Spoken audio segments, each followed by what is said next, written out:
আসসালামু আলাইকুম। জেনতারা নিউজ বাংলা অধিবেশন প্রবাহতে আপনাদের স্বাগত। আজ লন্ডন স্টুডিও থেকে আছি আমি মীর সাবির, আর ঢাকায় আমার সাথে রয়েছেন সুমাইয়া শিমু। চলুন শুরু করি আজকের গুরুত্বপূর্ণ সংবাদ।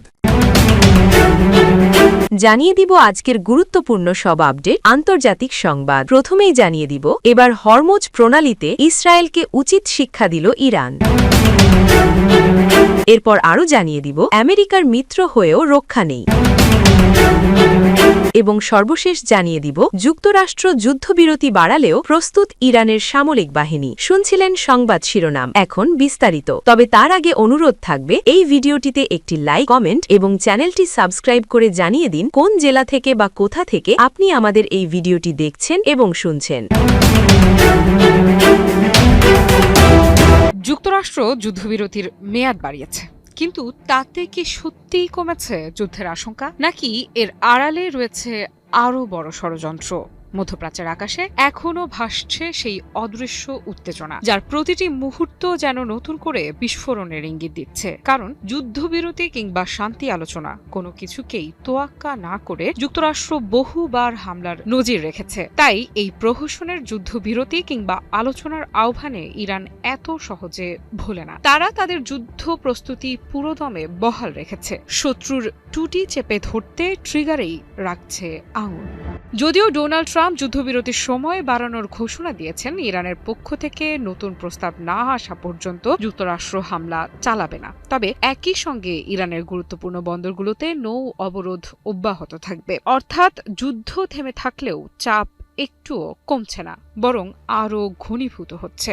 এই ঘোষণার পরপরই দৃঢ় বার্তা দিয়েছে ইরানের ইসলামিক রেভলিউশনারি গার্ড ক্রপস বা আইআরজিসি। তাদের ভাষায়, যুদ্ধবিরতি বাড়লেও তারা সর্বোচ্চ প্রস্তুতিতে রয়েছে। যে কোনো নতুন হুমকি বা আগ্রাসনের ধ্বংসাত্মক জবাব দিতে তারা প্রস্তুত। আইআরজিসি আরও বলেছে, যদি পরিস্থিতি খারাপের দিকে যায় তাহলে তারা এমনভাবে পাল্টা আঘাত হানবে যা শত্রুর কল্পনারও বাইরে। এই একটি বাক্যই যেন নতুন করে আতঙ্ক ছড়িয়ে দিয়েছে গোটা অঞ্চলে। প্রশ্ন উঠছে, ইরান কি ইতোমধ্যেই বড় কোনো প্রতিশোধমূলক পরিকল্পনা সাজিয়ে ফেলেছে?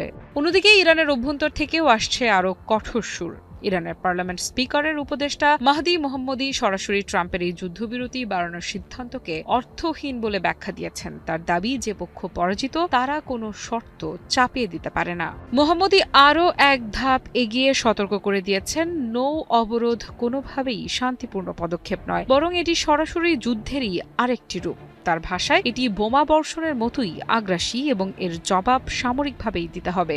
সবচেয়ে গুরুত্বপূর্ণ প্রশ্নটা এখানেই, যুদ্ধবিরতির এই বাড়তি সময় কি সত্যিই শান্তির জন্য, নাকি এটি শুধুই সময় কেনার কৌশল? ইরানের পক্ষ থেকে স্পষ্ট ইঙ্গিত দেয়া হয়েছে, এই সময়কে তারা নিজেদের প্রস্তুতি জোরদার করার সুযোগ হিসেবেই দেখছে।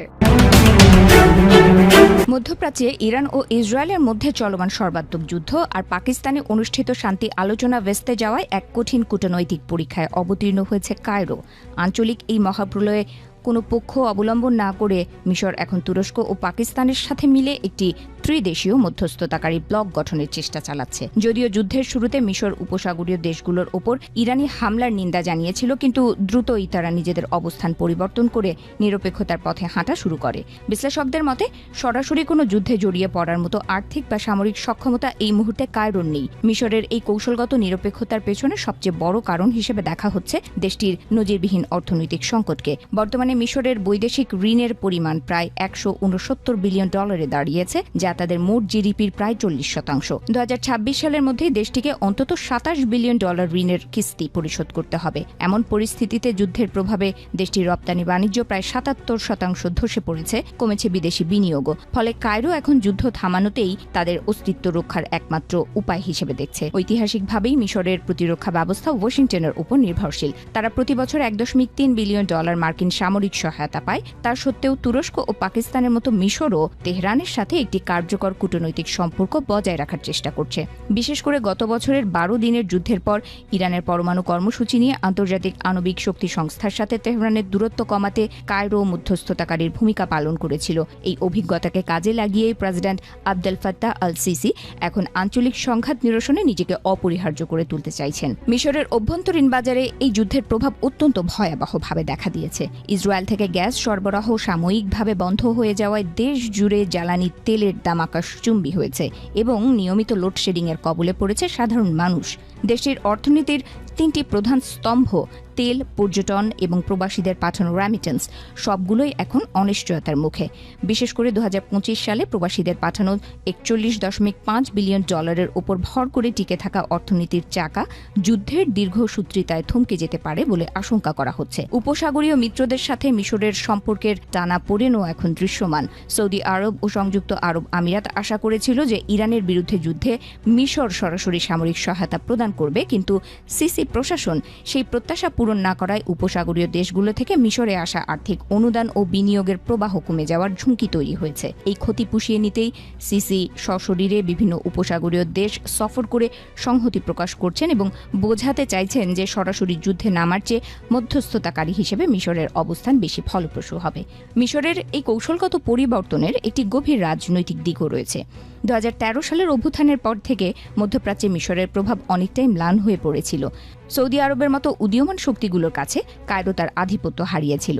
ইথিওপিয়ার রেনেসা বাঁধ ইস্যু কিংবা লিবিয়া ও সুদানের গৃহযুদ্ধে মিশর অনেকটা কোণঠাসা অবস্থায় ছিল। তবে 2025 সালের অক্টোবরে গাজার যুদ্ধবিরতি কার্যকর করার ক্ষেত্রে কায়রো যে সাফল্য দেখিয়েছে তা সিসি সরকারকে আত্মবিশ্বাস জুগিয়েছে যে তারা আবারও মধ্যস্থতাকারী হিসেবে বিশ্বমঞ্চে ফিরতে পারে।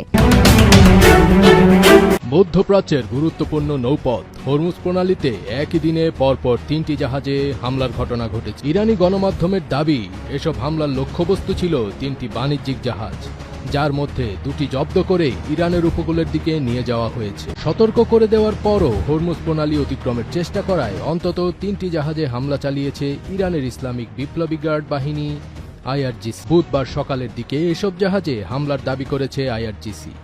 এর মধ্যে 2টি জাহাজকে ইরানের এই বাহিনী জব্দ করেছে বলে দেশটির সংবাদ মাধ্যমের খবরে জানানো হয়েছে। যুক্তরাজ্যের মেরিটাইম ট্রেড অপারেশনস হামলার খবর নিশ্চিত করেছে বলে জানায় বার্তা সংস্থা রয়টার্স।